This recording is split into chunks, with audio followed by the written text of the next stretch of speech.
Don't bring your backstabbing self around the White House when Anthony Scaramucci is around. He's not into backstabbing because he's more of a front stabber. Seems like there's a disconnect among staffers and people are leaking like a water balloon stung by a bee. There are more leaks in the White House than there are holes in a pile of stinky Swiss cheese, and Trump's new White House communications director is trying to crack down on them. When talking about the backstabbing going on in the government, Scaramucci reminds people that he's more of a front stabber who would rather tell people how he feels, and what needs to be done, to their face and not behind their back. Scaramucci wants people to remember who they work for. Scaramucci wants people to remember that when they're working for America and the president, then they have sworn to serve the country and they need to act accordingly.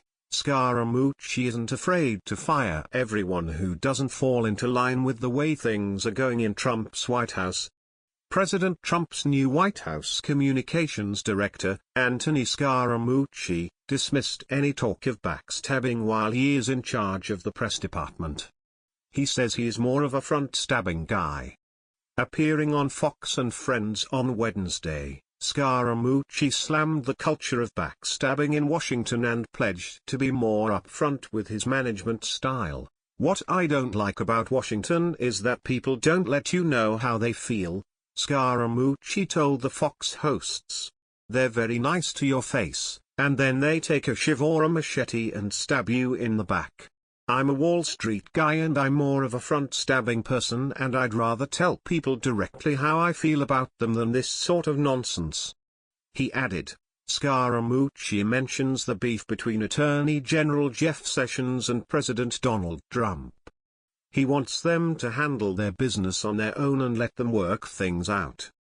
Scaramucci suggests that when Trump is upset with someone working for him, regardless of who they are, that he will resort to expressing his feelings or displeasure, which usually happens on Twitter.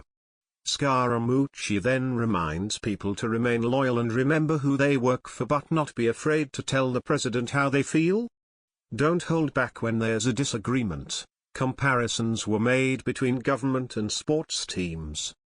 Teams who stand side by side go to battle and usually win because the team consists of loyal teammates who support their team.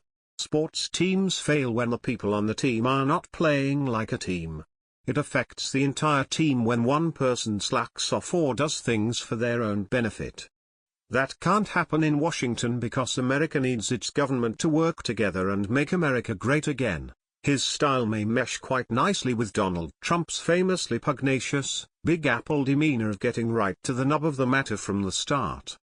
Indeed, on Wednesday morning President Trump took to his Twitter account to slam Alaska Senator Lisa Murkowski for siding with Democrats against the Republican agenda of repealing and replacing Obamacare. Trump also came straight out with the announcement that he would not allow transgender soldiers to serve in the U.S. military. But as far as Scaramucci is concerned, he is prepared to stand by his boss. The right thing to do is stand side by side with the president, so when you're not doing that, imagine you're a football coach in the locker room. Do you think you're gonna get chewed a little bit? Scaramucci said on Wednesday. To me, that's a classic New Yorker letting you know how you feel. What happens when the White House gets chaotic? Then nothing gets done. America needs the Republicans to stand behind their president.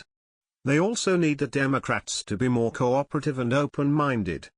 President Trump has faced backlash ever since he won the 2016 election. The government cannot progress without struggle, but when the struggle is constantly coming from the Democrats, then one has to wonder how long it will be until Democrats are slowly converting over to Republicans. Sean Spicer resigned immediately after learning that Anthony Scaramucci was hired as the new communications director. Spicer disagreed with hiring Scaramucci and literally quit his job upon learning that the financier Scaramucci was joining the team. When asked about leaks, Scaramucci basically said he would fire everyone.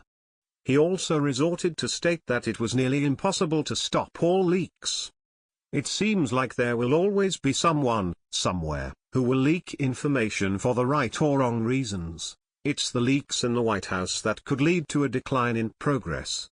The Republicans and Democrats should attempt to work together in hopes to provide a suitable healthcare system in America. Minimizing leaks could maximize performance. On the contrary, the leaks are often dramatic and make for great stories. However, if we wanted a soap opera, then we would watch that on television in the afternoons. We don't want the White House to be a drama that gets nothing done. Follow us on Facebook at Freedom Daily.